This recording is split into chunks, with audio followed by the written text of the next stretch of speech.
All right, it has been an amazing night. A little cold, still a little chilly this morning. Everybody else has left. I just hung out a little bit and had a little bit of a quiet time and just reflecting, on just how blessed and lucky I am. But it's a really awesome place, and truly is a place that I've looked at wanting to camp, for years. So anyway, that's cool. So today is about little less than 10 miles down on the main road, 19E, and there's two pretty well-known hostels there. One's a bread and breakfast that has a bunkhouse for hikers. I'll be staying there tonight, and then Paula will come in tomorrow and kind of upgrade the room a little bit for when she comes to town. And then there's a place called The Station, which is on the other side. Each has its unique things. So I'll check it out, but I'm about to head on out, and if I see something, I'll share with you. But I hope everybody's doing well, and you enjoy your adventure of your day. Just out for a little morning walk. My gosh, these ridges are just so amazing. I tell you, if you get the opportunity to come up in this area, you really ought to. I was reading that they said that there was different theories about how all these grasslands are started way back in even the dinosaur days. They said they said visualize something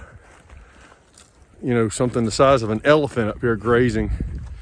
So there's just no telling, but all I know is it's remarkable. Wow, I just wish I could share it with you, because the video just does not do it justice. Beautiful. This is an example of what we're talking about, how the trail's changed. This is dedicated in honor of this guy who brought the trail to this area, and he was on the trail conference from 61 to 75. And I don't know if that's Houston Ridge, or I'm from Houston County, so I don't know if it's Houston. Who knows? Probably Houston.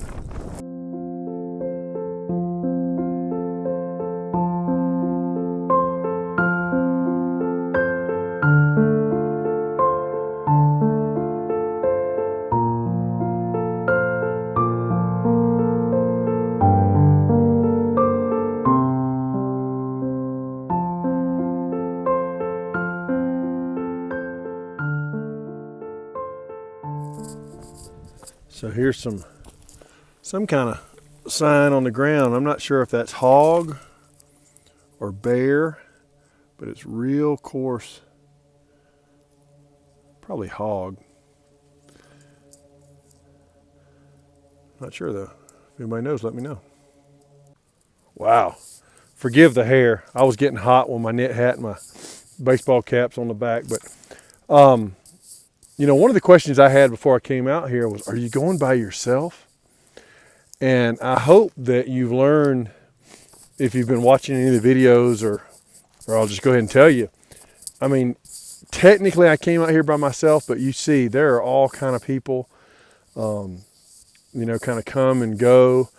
I ran with Two Beards for a while, and then I ran with 511 and Sunshine for a while. Now I've been going with Agony for a few days, and I may be splitting out from him in the next day or so, because our schedules may change, and it just happens. And it's really kind of neat. It gives you an opportunity to meet different people, and when you're just hanging around having dinner at the shelter and stuff, it allows you to get to know them, and so it really truly becomes a community out here. So anyway, if you have a loved one or someone that's talking about going, don't be completely freaked out by you're going by yourself. I think a misnomer a lot of people had, which I've tried to share, is that it's not like you're just in wilderness for isolation for 6 months. You can be as isolated as you want to be, but you can also be as social as you want to be. So anyway, hopefully you've seen that. Looking down this little valley, it looks like there's a Christmas tree farm. They're growing those Christmas trees, getting them ready for next year. So Look at this, just pretty little tree. But man, look here. Look at those spiky things. They're all over.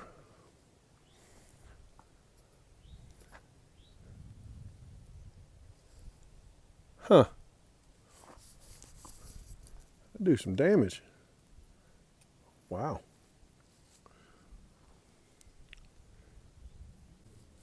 All right, so this is a place called Doll Flats. And one of the things that's significant about it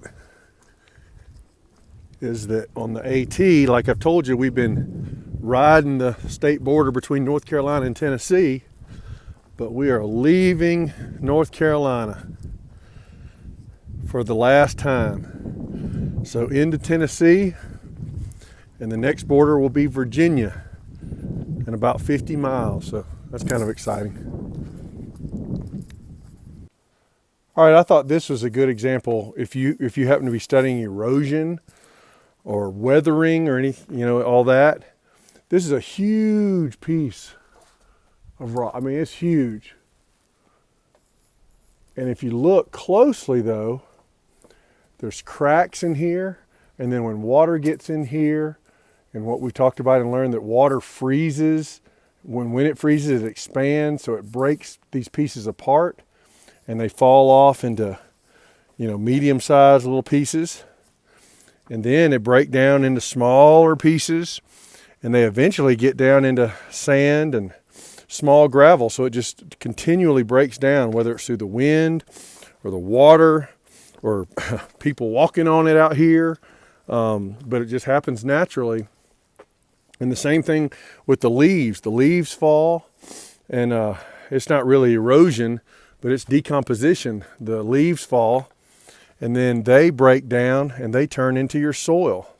So it's just really cool when you keep your eyes open and look around, and it is just a really magical place being outside and seeing how things work.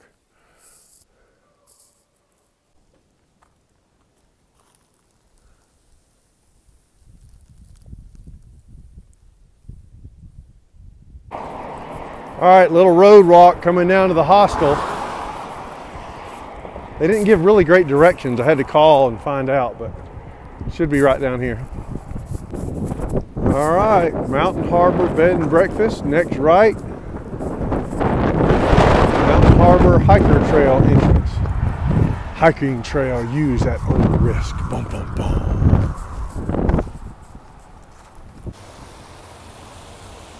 Nice little creek out here. So this is the hostel area for hikers, and that's more the bed and breakfast area up there, I guess. We'll check it out. You didn't ask me. All right, so we were chilling out here in the hostel here. This is Dublin. And Dublin, he ain't too worried about it. You see his collar, do not feed. And Trail Mix over here, his owner, says that he keeps Dublin in Dublin, and that's why he keeps the name, right? What's up, girl? So this is the bunkhouse for the hikers. This is nice, guys, compared to what I've been showing you. This is the little coffee area and cooking, and there's a general store right next door. There's a full bed and breakfast up the hill, and this is where I'm crashing tonight. So really sweet stuff. This is Mountain Harbor. All right, man, so y'all know we do interview these hikers, and got a special person here with you, and I think you're gonna enjoy this. So first tell me, what's your trail name? Mischief. Yep. And you got an interesting story. So lay it on us about what happened with you. So basically 2018, I was through hiking this trail southbound. Got from Maine to right outside Athens, Virginia. And snowstorm, ice storm come through, dropped a bunch of ice, like 1.5 inches and 10 inches of snow on top of it. I camped at Chestnut Branch Shelter, went down, was going into town. And basically, I got to Knockmall Branch Shelter, went to get water, broke up in the ice, and when I stood up, I fell, hit my head, and long story short, So hold on, let me slow you down for a second. So you were going to get ice, you broke going to get water. Going to get water. Yeah. You broke. It was icy. Yes. You so I broke open the ice. So the ice breaks open. And then I get down, get my water, and then when I stand up, I slip and fall back and hit my head. All right. So then you're laying there in the water from 9 o'clock until about 3:30, 4 o'clock that evening. Wow. Yeah. So that's like all day. Yeah. You're from your knees down in the water. Split my head open from there to there. Man. Yeah. All right. So what? Did somebody find you? Not until that happened November 28th. I didn't get out until December 2nd. Man. So what kind of injuries did you sustain from that? Well, concussion, and when I got to the hospital, they had to give me like almost 3 pints of blood. Wow. Where I lost so much. I was extremely anemic or something like that, where your body's eating yourself. But the big thing, I ended up with first-degree frostbite from my knee down to about right here. And what they call deep frostbite on my feet.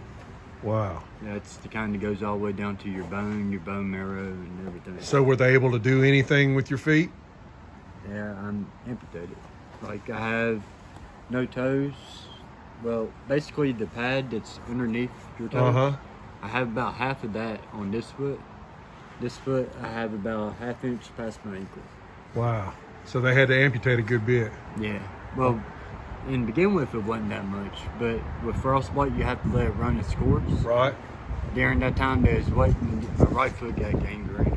Dang, man. And that's why it's so much shorter than the other one. Wow. But then you decided to come out and you're through hiking this year, huh? Yeah. Very cool. Well, listen, I appreciate your story and I appreciate your time. Man. And you are a inspiration to folks that say, hey, man, we got it tough. Hey, brother, you ain't heard it tough till you heard this man's story. Yeah, but everybody's got their own problems. Though. Well, that's true. But very true. I share my story to try to inspire people to get out here, even if you have some kind of problem. Awesome. Awesome. Listen, I appreciate that. Thank you very much. No problem, man. Well, back in 1976, an old boy named Bill invented a contraption that we know so well. By 1950s, then everybody's home. It's a cradle in the corner, in the back of every bar. You can get a car. Tell me why haven't I heard from you? Your smile is like a river spring. Your voice is soft like summer rain, and I cannot compete with you, Joe Wayne. He talks about she's ahead of her time. Oh, and she never gives up, and she never gives in. She just changes her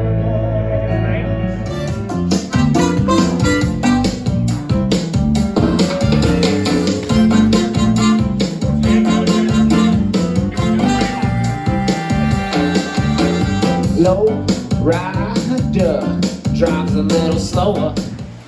All right, so you guys saw this young man performing on stage last night at the station, doing a little low rider. So what's your name, brother? I'm Tennessee Slim. All right. Been traveling the country, living out of a backpack for about 7 years. Wow. Been doing it with the pup here, Majin Buu. He's been with me about 4 years. Oh, He's about the husky dog. he was Yeah. a year old when I got him, Wow. and he's been all over the country with me, back and forth across the coast and up and down the AT. We've hiked every mile of the AT so far now. We finished it up this year over sections over the years, and then this year we're planning on going back to Maine and basically doing the whole thing over again. Man, that's awesome. That's awesome. Hey, you get this big man to talk? Hey, sit. Cuckoo! Cuckoo! Hey, yes. Hi, brother. You never know what you're going to see. Thanks, man.